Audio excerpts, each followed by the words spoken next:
რეჟიმში რეპრესიული კანონი არაუმოქმედებია, თუმცა სტიგმა უკვე მუშაობს. გამოცემა OUC მედიას, რომელიც წლებია კავკასიის რეგიონს აშუქებს და საერთაშორისო აუდიტორიას ივანიშვილის რეჟიმის რეპრესიებზეც უყვება. ნაქირავები ოფისი დააცლევინეს. ახალი სივრცე კი რთულად არაერთი უარის შემდეგ ნახეს. გავლენიან ინგლისურ ენოვან გამოცემაში დარწმუნებულები არიან, რომ ეს საზოგადოების ნაწილის რეაქცია სტატუსზე, რომლის მინიჭებას მათთვის რეჟიმი გეგმავს.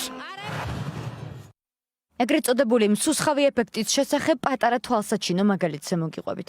რამდენიმე კვირის წინ ოფისის მეპატრონემ, რომლისგანაც 6 წლის განმავლობაში ვქირაობდით ფართს, გვითხრა, რომ კონტრაქტს აღარ გვიგრძელებდა. მანამდე ერთი თვით ადრე ქოლი გქონდა, აქ არ ცხოვრობენ, სადაც კონტრაქტის გაგრძელების დეტალები გავიარეთ და ველოდით, როცა ჩამოვიდოდა, კონტრაქტს გავაახლებდით. მაგრამ გვითხრა, რომ გაგრძელებას არ აპირებდა და ქოლით ვერ გვითხრა ეს ამბავი.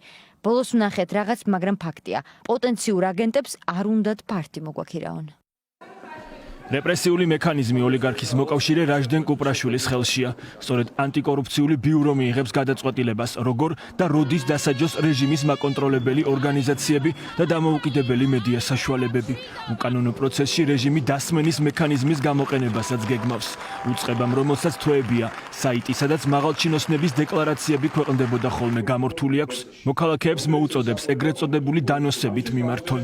ეს არის ზოგადად არასწორი მენტალიტეტის მქონე საზოგადოების ჩამოყალიბების ცდელობა, სადაც ეგრეთ წოდებული დასმენის ინსტიტუტი, სადაც საზოგადოება გინდა აქციო შენი დანაშაულის და შენი არასწორი ამორალური მიდგომების თანამონაწილედ.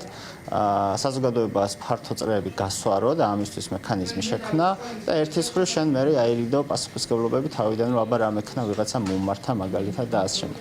თლიანობაში შემიძლია ვთქვა, რომ ზოგადად გარკვეულ შემთხვევებში გავს მექანიზმი სიტყვისა და თავისუფლების და ზოგადად პარტიული რეპრესიების აღსრულების პროცესში მსგავსი მექანიზმის შემოტანა ძალიან წააგავს ჩვენი უახლოესი ისტორიიდან საბჭოთა წარსულის და საბჭოთა კავშირის რეპრესიული მექანიზმების განხორციელების ერთ-ერთ ინსტრუმენტს. მსგავსი ინსტრუმენტის ამ კონტექსტში შემოტანა იგივე ტერმინოლოგიის დარქმევა, როგორც არის აგენტი ვიღაცებისთვის, ტრადმონიშნა, მერე მათ წინააღმდეგ სხვადასხვა ტიპის რეპრესიების განხორციელება, ეს ყველაფერი სამწუხაროდ საქართველოს აქვს გამოვლილი საბჭოთა კავშირის დროს. ამერიკაში ფარას მიზანია გააკონტროლოს უცხოური ძალის პირდაპირი გავლენა ადგილობრივ პოლიტიკაზე. შესაბამისად რეესტრში დამოუკიდებელი დღის წესრიგის მქონე სამოქალაქო და მედია ორგანიზაციები არ ხვდებიან. ასე მოიქცევა თუ არა ივანიშვილის რეჟიმიც. ანალიტიკოსები დარწმუნებულები არიან, რომ კანონს ოცნება სამოქალაქო საზოგადოებასთან და მიმდინარე პროტესტთან გასამკლავებლად გამოიყენებს. ფარას მიზანია გააკონტროლოს უცხოური ძალის პირდაპირი გავლენა ადგილობრივ პოლიტიკაზე, როდესაც უცხოეთიდან დაფინანსებული პირები ავტონომიურად არ მოქმედებენ და სრულად ექვემდებარებიან პრინციპალის მითითებებს. იმ შემთხვევაში თუ ქართული ოცნება ფარას კანონის ამერიკული სასამართლო პრაქტიკის ლოგიკით გამოყენებას ასევე ზედმიწევნით შეეცდება, მაშინ აშკარაა, რომ სხვა ქვეყნებიდან დაფინანსებული, მაგრამ დამოუკიდებელი დღის წესრიგის მქონე სამოქალაქო და მედია ორგანიზაციები ფარას ტიპის კანონის მოქმედებაში ვერ მოექცევიან. ამერიკის შეერთებული შტატების უზენაესი სასამართლო დამატებით მყარ გარანტიებს ქმნის სამოქალაქო და მედია ორგანიზაციების დასაცავად, რაც მათ შორის ფარას ინსტრუმენტალიზების რისკებს ազღვევს.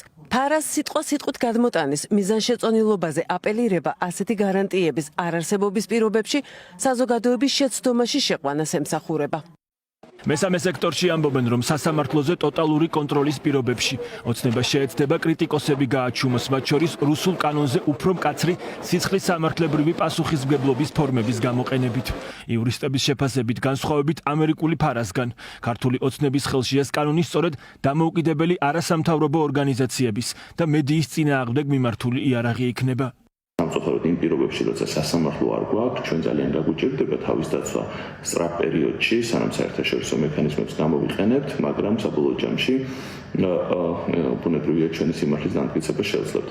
მაგრამ საფრთხის თვალსაზრისით, რო წარმოვიდგინოთ, ვის შეიძლება თეორიულად რაჟდენ კუპრაშვილმა შეახოს ეს კანონი, არის ყველა ადამიანი, ყველა ფიზიკური თუ იურიდიული პირი, რომელმაც შეიძლება უცხოური დაფინანსება მიიღოს და რომელმაც შემდგომ შეიძლება რაიმე ისეთი აქტივობა გასწიოს, რომელიც რაჟდენ კუპრაშვილმა ჩათვალოს, რომ ეს არის საზოგადოებრივ აზრზე მოქმედების ფორმა ან გზა, მან ჩათვალოს, რომ ეს არის გარკვეული პოლიტიკური აქტივობა. ყველა ესეთი პირი, რა თქმა უნდა, როგორც რაჟდენ კუპრაშვილი ამბობს, მოექცევა მათი ეგრეთ წოდებული ფარას რეგულაციის ქვეშ. აღნიშნული კანონი ჩვენი გადამსახედიდან არ ეხება არასამთავრობო ორგანიზაციებს, რომლებიც ჩვეულებრივ აგრძელებენ მუშაობას, არ არიან პოლიტიკურ საქმიანობაში ჩართული და ჩვენც ვართ მათ შორის, ანუ ჩვენი საქმიანობა აბსოლუტურად გამოირიცხავს პოლიტიკურ საქმიანობას.